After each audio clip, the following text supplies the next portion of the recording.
Our species probably began about 200,000 years ago, and judging by the fucking state of us, I think we can all agree it was a terrible idea. We are called Homo sapiens, but we were not the first human-like creatures on the planet, however. Homo habilis were making tools about 2 million years ago, Homo heidelbergensis were building shelters about 700,000 years ago, Neanderthals were probably just as brainy as us. They wore jewelry, maybe buried their dead, and always passed the joint to the left. There were at least 15 other human species we know about, and now they are all gone. The last 3 surviving species of human were Neanderthals, who probably died out about 30,000 years ago, Homo floresiensis, who disappeared about 12,000 years ago, and us, Homo sapiens, aka bipedal bastards. And if you hadn't noticed, we are still here. So where be dem other hominids, yo? Neanderthals, for example. Neanderthals were probably stronger than us, a bit taller, with a rather different skull, and a bigger brain. Then why are they gone? You see, old Gary Neanderthal might have been a smarty pants, but we had a secret weapon, which is mouthy word noises. Speech is fine for dissing and cussing, but it lets you do other stuff, like organize. This allows you to, as the evolutionary biologists put it, fuck shit up! Neanderthals were hanging about in Europe doing crochet, cracking open cold ones, until around 45,000 years ago, when us sapiens turned up coming from East Africa. And within 5,000 years of meeting us, they were gone. All of them. Combine that with the fact that we can make big wordy noises, were socially complex, and probably had domesticated doggos at some point for help, and we were a force to be reckoned with.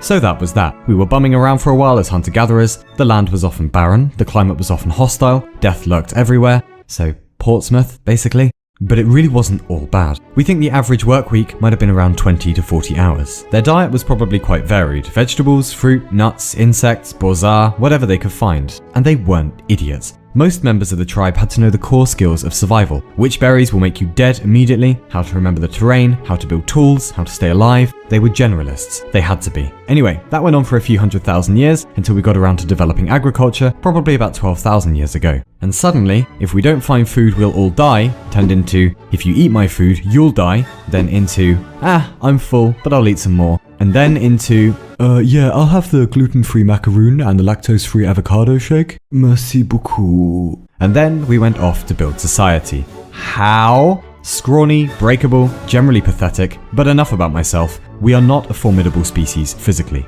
but we can do language. And if you can do language, then you can do myths. And if you can do myths, then you can conquer the world. You will own at least hundreds of thousands of objects in your life, because you believe in a myth called money. If you give me this paper and the number is right, I will give you stuff. And the myth works because most of us agree to play by the rules. The same applies to universities, governments, nations, whatever it is. It's not that these things are lies, it's just that they're abstractions that only live in our heads. And if you don't have language, you can't do them. You really can't. And if you can't do them, you can't do big societies. Language is probably the gateway to civilization. And now, we own the fucking world. But it's been quite a journey. There is some evidence that around 100,000 years ago, the human species bottlenecked to somewhere between 3,000 and 10,000 humans in the entire world. By definition, that made us an endangered species, teetering on the edge of extinction. One theory holds that this was thanks to a supervolcano in Lake Toba, Indonesia, possibly bringing in a volcanic winter. And even if that wasn't the cause, disease, strife, famine, ignorance, and hardship weren't occasional visitors to the human condition, they were the human condition for most of our history. But here we are now, a most populated planet. For better or worse, we have arrived. It took 200,000 years to get to our first billion humans, that was in 1804, but then we jumped to 2 billion in 1927, and then 3 billion in 1959, 4 billion in 1974, and finally 7 billion in 2007. And now, we are invincible. We've outsmarted time, we've outsmarted death, we've outsmarted the crops and disease and the weather. The state of the human union is strong. What could possibly go wrong now? What could possibly go wrong now? What could possibly go wrong now? What could possibly go wrong now? What could possibly go wrong now? What could possibly go wrong now? What could possibly go wrong now?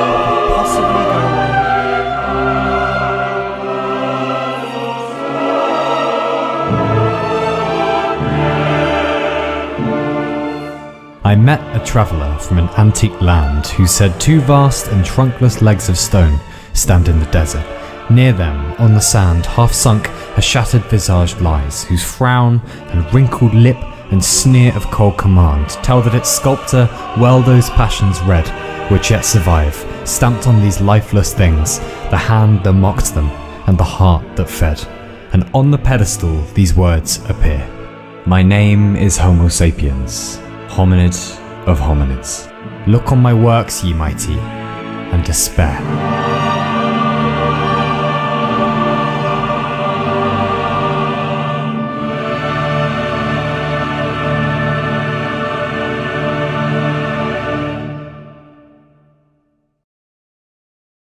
Well, then again. In 1977, a probe was launched into space called Voyager 1. 41 years later, Voyager 1 is travelling away from us at about 38,000 miles an hour and is now 13 billion miles distant. And aboard Voyager is a message from Jimmy Carter, the 39th President of the United States. And the message reads, "This is a present from a small, distant world.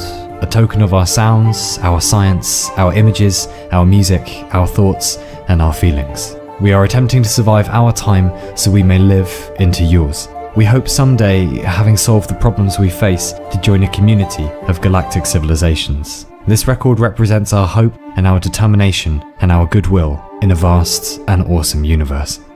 And were we able to include just a few more lines in that message to tell our spacey friends a little more about ourselves and our deep history and our ambitions and our ancestors, just maybe we'd say that, wow, P.S. we think shit went down like this.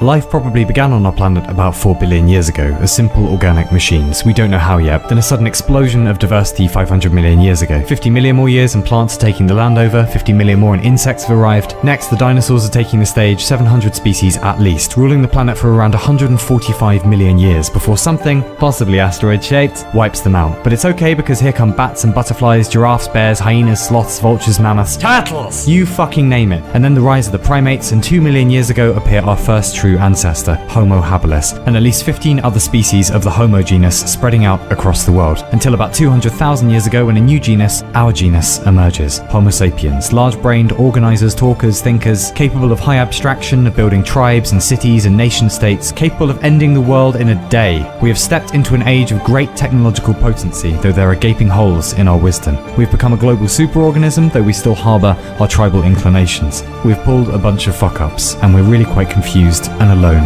and frankly scared. But we hope to enjoy the privilege of being a semicolon in history, rather than a full stop. So on behalf of the 150 billion who came before us, and our human cousins who didn't make it, we just hope this message finds you well. And we hope, when you find us, thousands of years from now, that we are well too. In any case, please just write back. It's dark out here, and we're the last humans left.